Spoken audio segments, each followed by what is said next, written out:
Videl si už, ako sa správne zapája vodou chladená zváračka, tzv. Vodník? Ak nie, tak poď, ja ti to ukážem.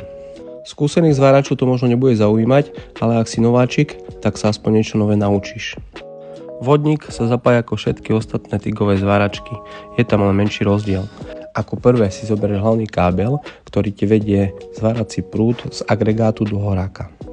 Ďalej zapájam plynovú hadicu, ktorou prúdi argón, ten nám bude slúžiť ako ochranný plyn pri zváraní.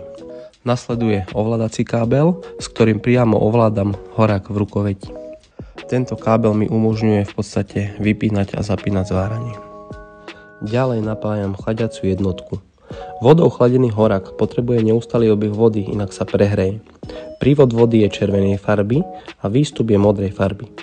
A nakoniec zapojíme ešte zemiaci kábel, tzv. Kostru, a z prednej časti máme zváračku zapojenú. Vieš, aký je rozdiel medzi vodíkom a vzduchom chladenou zváračkou? Šupni mi to dole do komentáru a rád na to zareagujem. Kábel šupneme do zásuvky. Teraz zapájam klasický dvojnanometer. Ten ľavý budík nám ukazuje tlak vo fľaši a ten pravý nám ukazuje prietok plynu do horáka. Zváračku si môžeme pomaly zapnúť. Skontrolujeme horák, či je OK. Tu môžete vidieť, mám nastavených 176 A. Tento horák má v sebe zabudované nastavenie ampérov, čiže nemusíte za každým chodiť ku zváračke nastavovať si ampére. Jednoducho potočíte koliečkom a nastavíte si ampére na diaľku, koľko len chcete. Ako to môžete práve teraz vidieť, kde vám to ukazujem. Pred zváraním si ešte vždy musíš nastaviť prietok plynu. Ak na horáku stlačíš gombík, môžeš počuť tento zvuk.